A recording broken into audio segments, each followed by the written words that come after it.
Hello, नमस्कार, जय महाराष्ट्र सगळ्यांना. कसे आहात सगळे? मजेत ना? असताय ना? असायलाच पाहिजे. पण महत्त्वाचं माझं हे आहे की आज हा व्हिडिओ तुम्ही जास्तीत जास्त शेअर केला पाहिजे, कारण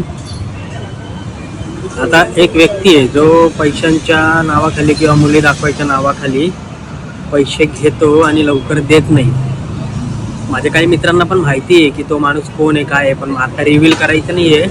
त्यांनी तसा चेक दिलेला आहे आपल्याला 26 तारखेचा. पण 26 तारखेला जर चेक जर पूर्ण नाही झाला तर त्याचं नाव रिव्हील करून त्याचं सगळीकडे व्हायरल केलं जाईल. पण मला हेच तुम्हाला सांगायचं आहे की कोणत्याही व्यक्तीला डोळे बंद करून विश्वास नका ठेवू. पैशांच्या बाबतीत तर बिलकुल नाही. आज जर एखादी व्यक्ती जर आपल्याकडून पैसे मागती तर काही गॅरंटी नाही आहे की ती तुम्हाला परत पैसे देईल लवकर किंवा पैसे देईलच.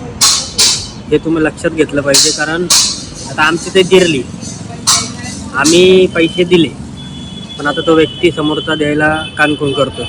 पण तुम्ही एक गोष्ट लक्षात ठेवा, ही व्हिडिओ सोशल अवेअरनेससाठी आहे. मी असे नवीन नवीन व्हिडिओ टाकत राहणार आहे. तुम्ही एखाद्या व्यक्तीला पैसे देण्याच्या आधी ती व्यक्ती कशी आहे, काय आहे, जवळची आहे, लांबची आहे, का ओळखीची आहे, आत्ताच ओळख झाली की काही दिवसांपूर्वी ओळख झालेली आहे. जर पैसे मागत असेल तर विचार करून त्या व्यक्तीला तुम्ही पैसे द्या. कारण एकदा पैसे जर दिले गेले, पैसे देताना लोक आपल्याकडे येतात गरिबासारखे, आणि जेव्हा घ्यायचा टाईम येतो ना तेव्हा आपणच त्यांच्याकडे भिका मागायला लागतो. माहिती आहे ना, आपल्यालाच भीक मागत जावं लागते त्यांच्याकडे की माझे पैसे दे, पैसे दे. आणि महत्त्वाचं म्हणजे कोणी जर तुमच्याकडून पैसे मागितले किंवा तुम्ही जर कोणाला पैसे देत असाल तर ते तुमच्या जबाबदारीने द्या. त्या व्यक्तीला पूर्ण ओळखलेला असेल तरच पैसे द्या.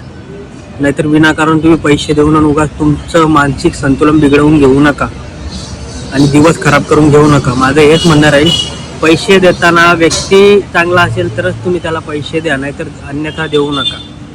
जय हिंद, जय महाराष्ट्र.